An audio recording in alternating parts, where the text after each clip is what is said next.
여호와께서 모세에게 말씀하여 이르시되 이스라엘 자손에게 말하여 이르라. 만일 어떤 사람이 사람의 값을 여호와께 드리기로 분명히 서원하였으면 너는 그 값을 정할지니 내가 정한 값은 20살로부터 60살까지는 남자면 성소의 세겔로 은 50세겔로 하고 여자면 그 값을 30세겔로 하며 5살로부터 20살까지는 남자면 그 값을 20세겔로 하고 여자면 10세겔로 하며 1개월로부터 5살까지는 남자면 그 값을 은 5세겔로 하고 여자면 그 값을 은 3세겔로 하며 60살 이상은 남자면 그 값을 15세겔로 하고 여자는 10세겔로 하라. 그러나 서원자가 가난하여 내가 정한 값을 감당하지 못하겠으면 그를 제사장 앞으로 데리고 갈 것이요 제사장은 그 값을 정하되 그 서원자의 형편대로 값을 정할지니라. 사람이 서원하는 예물로 여호와께 드리는 것이 가축이면 여호와께 드릴 때는 다 거룩하니 그것을 변경하여 우열간 바꾸지 못할 것이요 혹 가축으로 가축을 바꾸면 둘 다 거룩할 것이며 부정하여 여호와께 예물로 드리지 못할 가축이면 그 가축을 제사장 앞으로 끌어갈 것이요 제사장은 우열간의 값을 정할지니 그 값이 제사장의 정한 대로 될 것이며 만일 그가 그것을 물으려면 내가 정한 값에 그 5분의 1을 더할지니라. 만일 어떤 사람이 자기 집을 성별하여 여호와께 드리려 하면 제사장이 그 우열간의 값을 정할지니 그 값은 제사장이 정한 대로 될 것이며 만일 그 사람이 자기 집을 물으려면 내가 값을 정한 돈의 그 5분의 1을 더할지니 그리하면 자기 소유가 되리라. 만일 어떤 사람이 자기 기업된 밭 얼마를 성별하여 여호와께 드리려 하면 마지기수대로 네가 값을 정하되 보리 한 오벨 지기에는 은 50세겔로 계산할지며 만일 그가 그 밭을 희년부터 성별하여 드렸으면 그 값을 내가 정한 대로 할 것이요 만일 그 밭을 희년 후에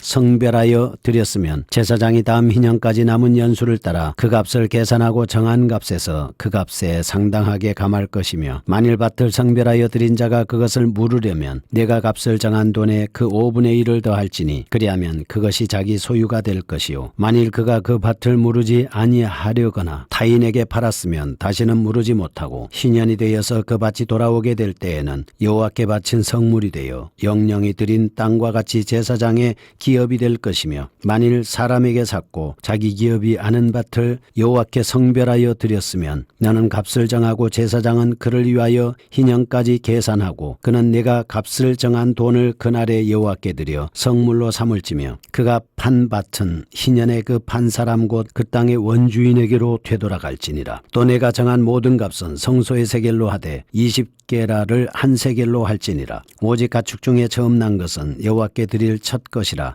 소나 양은 여호와의 것이니 누구든지 그것으로는 성별하여 드리지 못할 것이며 만일 부정한 짐승이면 내가 정한 값에 그 5분의 1을 더하여 물을 것이요 만일 물으지 아니하려면 내가 정한 값대로 팔지니라. 어떤 사람이 자기 소유 중에서 오직 여호와께 온전히 바친 모든 것은 사람이든지 가축이든지 기업에 바치든지 팔지도 못하고 무르지도 못하나니 바친 것은 다 여호와께 지극히 거룩함이며 온전히 바쳐진 그 사람은 다시 무르지 못하나니 반드시 죽일지니라. 그리고 그 땅의 10분의 1 곧 그 땅의 곡식이나 나무의 열매는 그 10분의 1은 여호와의 것이니 여호와의 성물이라. 또 만일 어떤 사람이 그의 11조를 물으려면 그것의 5분의 1을 더할 것이요 모든 소나 양의 11조는 목자의 지팡이 아래로 통과하는 것에 10번째 것마다 여호와의 성물이 되리라. 그 우열을 가리거나 바꾸거나 하지 말라. 바꾸면 둘 다 거룩하리니 무르지 못하리라. 이것은 여호와께서 시내산에서 이스라엘 자손을 위하여 모세에게 명령하신 계명이니라. 레위기 27장입니다. 레위기 전체의 결론장이 26장이라면 27장은 좀 더 필요한 부록에 대한 말씀입니다. 2절에서 8절 말씀을 보면 서원의 대상인 사람의 서원에 대해서 말씀합니다. 9절에서 13절은 가축입니다. 또 9절에서 10절은 정결한 짐승의 서원, 11절에서 13절은 부정한 짐승의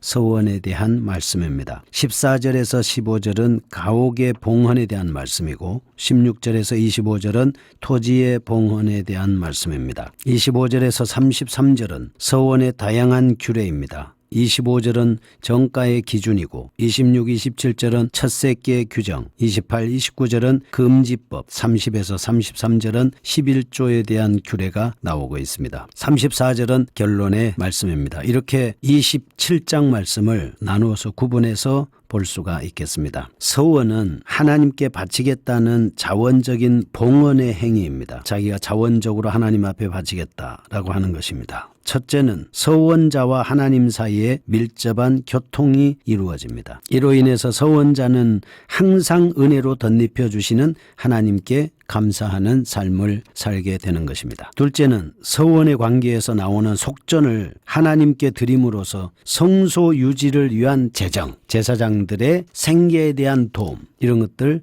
줄 수가 있습니다. 그러면 먼저 사람과 생축의 서원법에 대해서 1절에서 13절에 나타난 말씀을 보겠습니다. 1절에서 8절은 사람이고요. 사람에 대한 서원이고 9절에서 13절은 생축, 살아있는 동물을 하나님께 바치기로 서원한 경우의 규례에 대한 말씀입니다. 이런 서원의 종류에는 약속의 서원이 있습니다. 그리고 헌신의 서원이 있습니다. 절제의 서원이 있습니다. 이러한 서원을 통해서 우리는 하나님의 이름을 망령되이 일컬어서는 안 된다라고 하는 것을 가르쳐 주는 것입니다. 신앙의 결단, 다짐을 가지고 해야 한다라고 하는 것이죠. 서원에는 반드시 책임이 뒤따른다는 사실을 알아야 합니다. 그래서 성별과 나이에 따른 속전 금액을 한번 알아보도록 하겠습니다. 3절과 4절에 보면 20세에서 60세의 남자나 여자가 서원을 하지 않습니까? 내는 그 속전이 있습니다. 남자는 은 50세겔,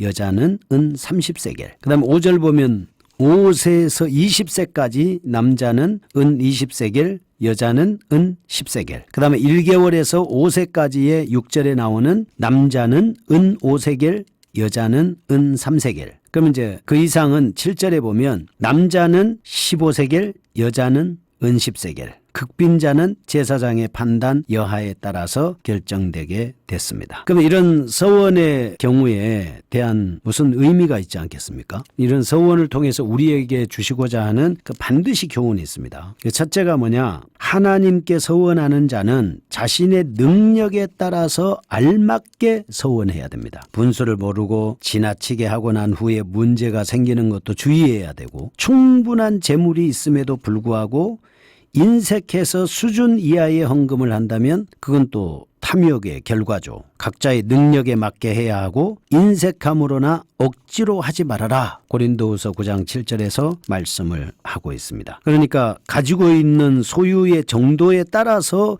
거기에 알맞게 해야 되죠. 그 두 렙돈을 드린 사람 있지 않습니까? 그런 것처럼 자기 생활비 전부를 드리는 사람도 있을 수 있고, 근데 가진 것이 많으나 인색함으로 조금 드리는 경우도 있고, 어느 쪽이 맞겠습니까? 자기 믿음에 따라서, 결단에 따라서, 수준에 따라서 최대한 거기에 맞게 드리는 것이 온전한 것이다 라고 하는 것을 알 수가 있습니다. 그 다음에 두 번째입니다. 하나님은 물질이나 외모로 사람을 판단하지 않습니다.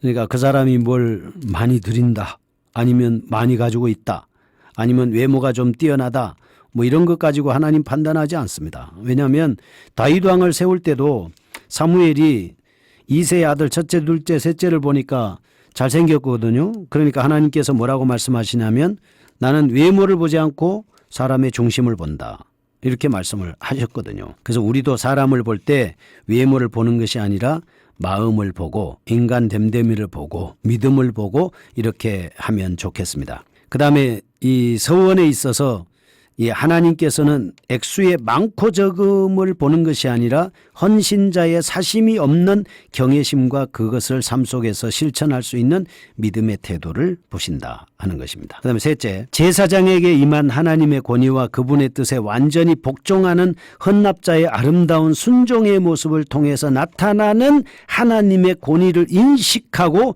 순종하는 신앙이 최고다라고 하는 것을 우리는 이 서원을 통해서 알 수가 있겠습니다. 그 다음에 두 번째입니다. 가옥과 토지에 대한 서원법을 말씀을 하고 있습니다. 14절에서 15절은 가옥, 그 다음에 16절에서 25절은 토지를 여호와께 바치기로 한 서원의 경우, 헌납한 규례에 따라서 이제 드려져야 하는데, 토지를 봉헌하려고 하면 기본적으로 첫째로 땅 그 자체로 드려진 것이 아니라 돈으로 환산해서 드립니다. 그러니까 왜냐하면 이 토지는 하나님의 것이기 때문에 사람은 경작권만 있는 거거든요. 그래서 환산해서 하나님 앞에 드리고 씨의 양을 따라서 토지 가격을 정하기도 합니다.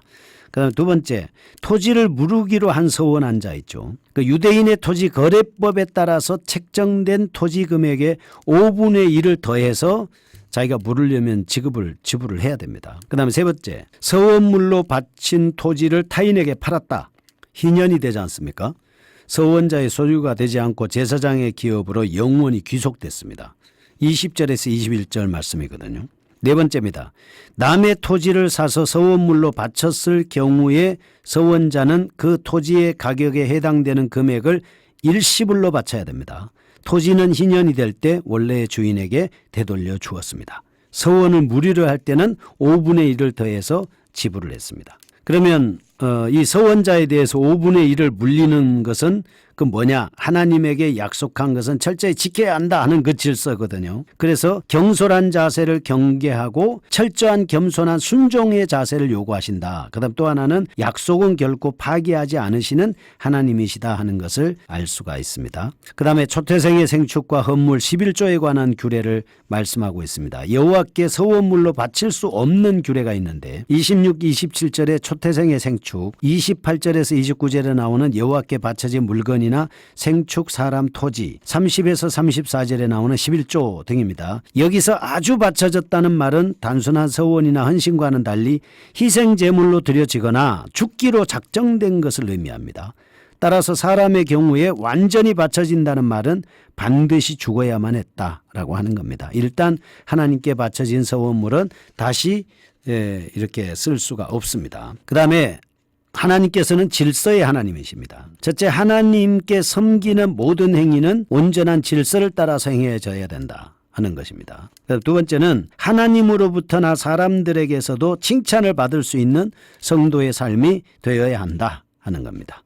그 다음에 11조 보겠습니다. 11조도 아주 바쳐진 업물과 마찬가지로 여호와께 서원물로 드릴 수가 없어요. 이 11조는 서원물로 드릴 수가 없는 겁니다. 왜 그러냐? 첫째, 이 세상에 있는 모든 것은 하나님의 것입니다.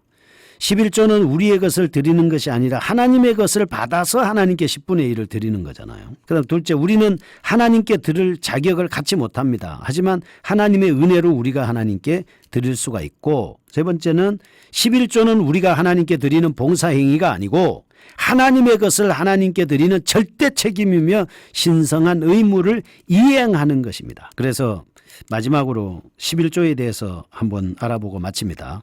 11조, 성경이 말하는 11조.